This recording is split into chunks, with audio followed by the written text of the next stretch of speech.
Here we go. All right. Now we'll go to the video.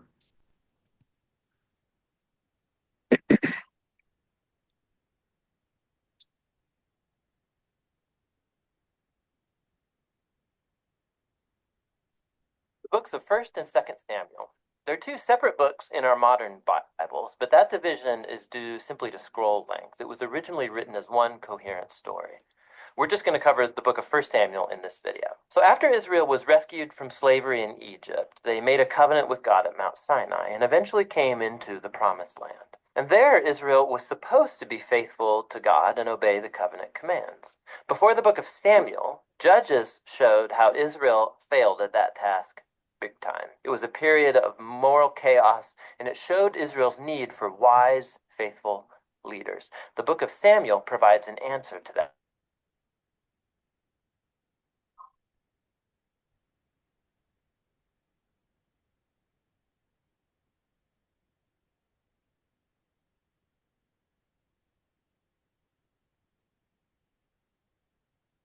Volume dropped off.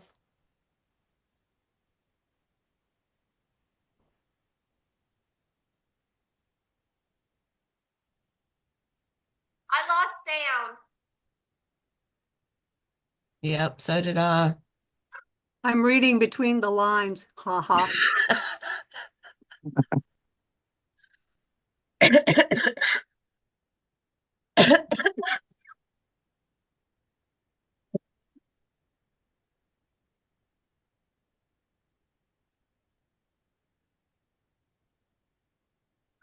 Can't hear you, Donna. You're on speaker. That reflects back over the Trying, whole I'm story. trying. So let's Sorry. dive in and see how this all unfolds. Part I'm one picks up from the chaos of the book of Judges, and Well, we're now I hear it. a touching Do story you? about a woman. I hear it, but I don't see it. She's Yeah. pregnant because she has never been able to have children. And by God's grace, she finally has a son named Samuel. Can you see In it? joy, she sings this amazing Yes. poem in Got Let it. me back it up a little bit. David.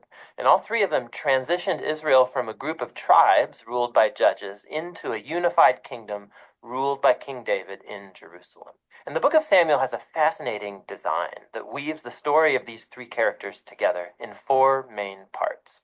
Samuel, he's the key leader and prophet in the first section of the book, but then he also plays a key role in the next section, which is Saul's story, and it's told in two movements: Saul's rise to power and then his failures.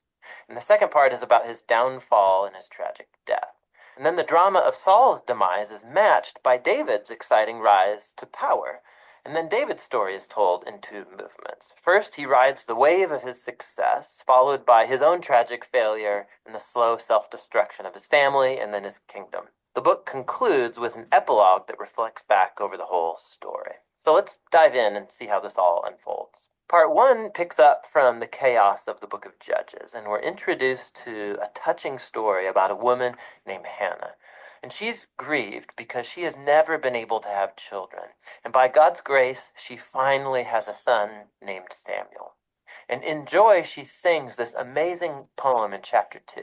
And the poem is all about how God opposes the proud and exalts the humble, about how despite tragedies and human evil, God is working out his purposes in history. And also it's about how God will one day raise up an anointed king for his people. Now, Hannah's poem has been placed here at the beginning of the book to introduce these key themes that we're going to see throughout the whole story, like the next one.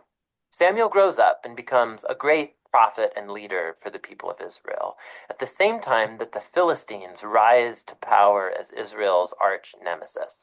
And in this crucial battle, the Israelites get arrogant, and instead of praying and asking God for help, they trot out the Ark of the Covenant as this kind of magic trophy that will automatically grant them victory in battle.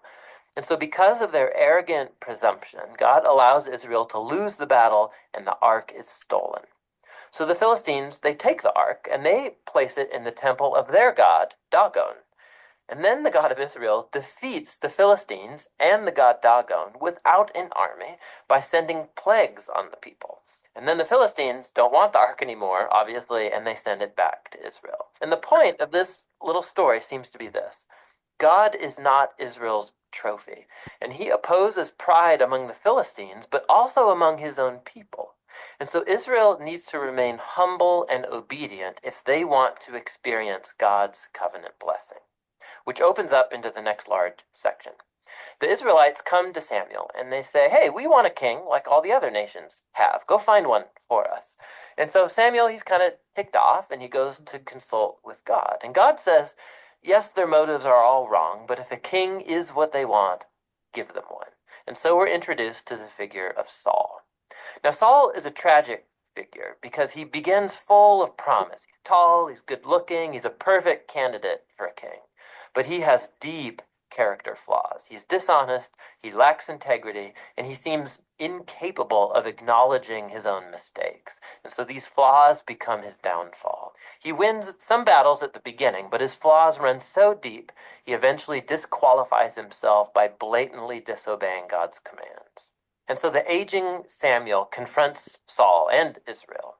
He had warned the people that they would only benefit from a king who's humble and faithful to God. Otherwise, the kings of Israel will bring ruin. So he informs Saul that God is going to raise up a new king to replace him. And so Saul's downfall begins, as God at the same time is working behind the scenes to raise up that new king. It's an insignificant shepherd boy named David. He's the least likely candidate to be king, but the famous story of David and Goliath shows that God's choice of David is not based on his family status, but simply on his radical and humble trust in the God of Israel. And so this story embodies all of the themes of Hannah's poem.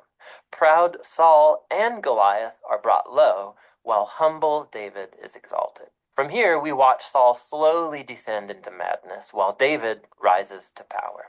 So David starts working for Saul as a general, and he's winning all of the battles, and he's also winning all of the fame. And so Saul gets jealous, and he starts chasing David around, hunting him, trying to kill him. David's done nothing wrong, and so David simply runs and waits in the wilderness. And here we see David's true character. He has multiple opportunities to kill Saul, but he doesn't. He simply trusts that despite Saul's evil, God will raise up a king for his people. What's interesting, too, is that many of the poems of David that you find in the book of Psalms are linked to this very period of his life, and they all express the same attitude of trust. And so this section of the book ends with Saul coming to a grisly death after losing a battle with the Philistines.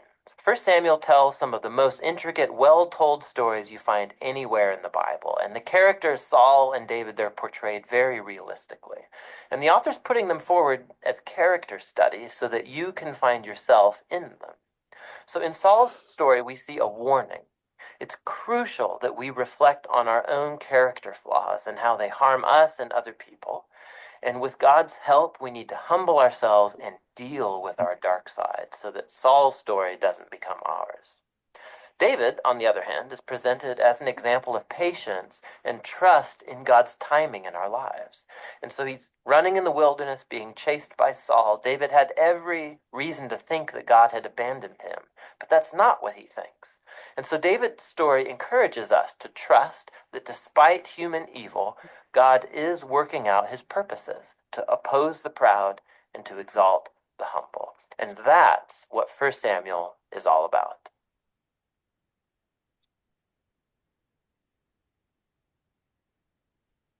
The book of 2 Samuel. Check out the video on 1 Samuel where we were introduced to the book's three main characters, Samuel, Saul, and David, and then also to the book's literary design, which first introduced Samuel and then traced the rise and fall of King Saul in contrast to the rise of King David.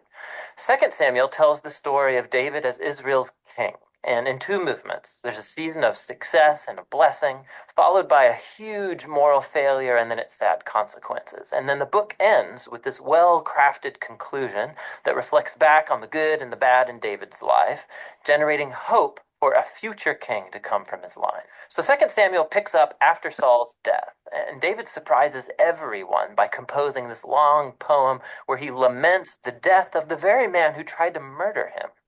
And so once again, the author, he's presenting David's humility and compassion. He's a man who grieves the death even of his own enemies. After this, David experiences a season of success and God's blessing.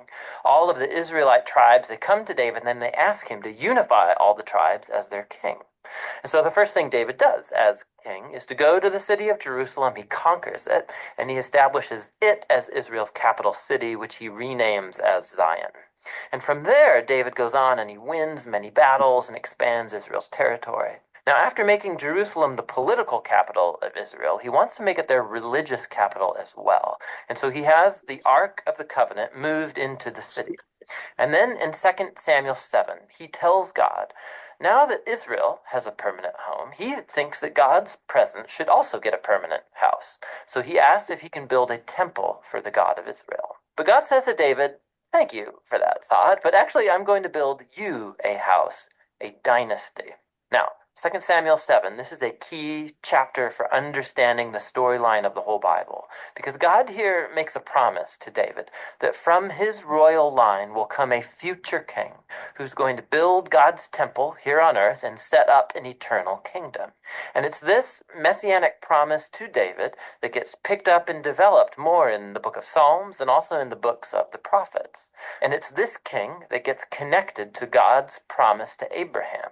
The future messianic kingdom will be how God brings his blessing to all of the nations. And it's right here, in the midst of all this divine blessing, that things go horribly wrong. David makes a fatal mistake. Not fatal for him, but for a man named Uriah, one of David's prize soldiers. So from his rooftop, David sees Uriah's wife, Bathsheba, bathing. David finds her, he sleeps with her, gets her pregnant, and then he tries to cover the whole thing up by having Uriah assassinated and then marrying her. It's just horrible. So when David's confronted by the prophet Nathan about all of this, he immediately owns up to what he's done. He's broken, he repents, he asks God to forgive him, and God does forgive him, but God doesn't erase the consequences of David's decisions. And so as a result of this horrible choice, David's family, his kingdom, it all falls apart. And it makes this section a tragic story, much like Saul's downfall.